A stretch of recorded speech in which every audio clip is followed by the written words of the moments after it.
Usai pemerintah menghapus aturan wajib tes PCR dan antigen bagi pelaku perjalanan domestik, penumpang pesawat terbang di Bandara Soekarno-Hatta melonjak, hampir mencapai 80.000 orang. Meski aturan itu dihapus, namun setiap penumpang wajib mengisi e-hack dan menggunakan aplikasi Peduli Lindungi.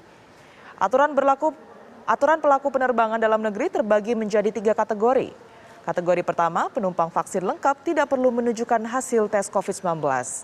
Kategori kedua, penumpang belum vaksin lengkap tetap harus menunjukkan hasil negatif tes PCR 3 kali 24 jam atau antigen maksimal 1 kali 24 jam.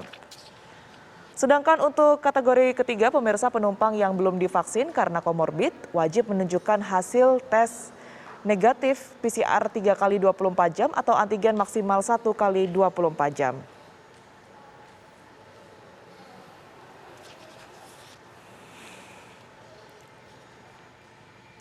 Ya, dan untuk mengetahui informasi terbaru mengenai kondisi di Bandara Soekarno-Hatta di akhir pekan ini, kita sudah terhubung pemirsa dengan reporter TV One Rusdi Muslim yang berada di Bandara Soekarno-Hatta, Tangerang, Banten. Selamat pagi Rusdi, apakah sudah terlihat ada lonjakan penumpang pesawat di sana? Ya, selamat pagi Tiara, serta pemirsa. Dapat saya kabarkan dari Terminal 2 Bandara Soekarno-Hatta, di mana memang semenjak tak diwajibkannya pelaku perjalanan dalam negeri membawa surat hasil kesehatan negatif, tren peningkatan terjadi di dunia penerbangan, di mana memang para penumpang yang menggunakan transportasi udara ini terus mengalami peningkatan. Untuk pada hari kemarin saja terjadi peningkatan sekitar 12% jika dibanding hari biasa, atau hampir menyentuh di angka 80.000. Memang dapat saya pastikan Tiara, semenjak dihapuskannya atau diwajibkannya melakukan tes antigen dan PCR, dapat Anda lihat sendiri di mana di belakang saya antrian penumpang sudah mulai terlihat sejak pagi hari. Mereka rata-rata ingin pergi melakukan perjalanan di dalam negeri.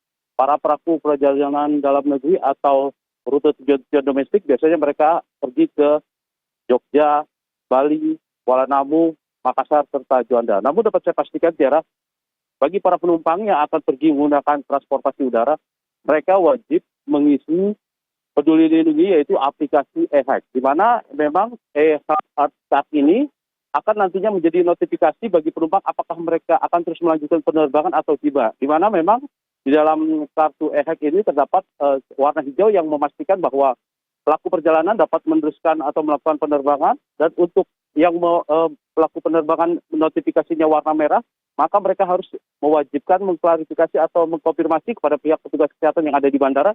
Dan untuk yang berwarna hitam dipastikan mereka tidak dapat melanjutkan penerbangan.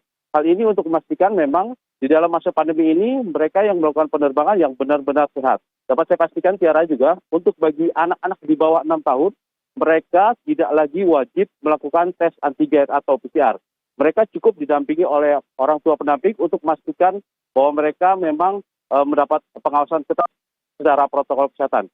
Dapat saya pastikan juga Tiara, pengelola bandara terus melakukan peningkatan fasilitas kesehatan, di mana mereka memang selain tetap menempatkan farmasi lab atau tes usap yang ada di bandara untuk bagi mereka yang memang baru dosis 1 atau komorbid, yang mereka masih diwajibkan harus melakukan tes usap atau tes antigen atau PCR, di mana pengelola bandara menyiapkan di 3 tempat, yaitu di Terminal 2, yaitu tepatnya di bawah Skytrain, dan untuk di Terminal 3 tepatnya di Smile Center.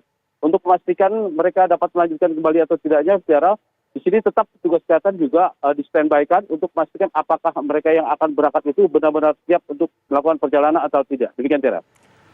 Rusdi Muslim melaporkan langsung dari Bandara Soekarno-Hatta, Tangerang, Banten. Terima kasih, selamat bertugas kembali.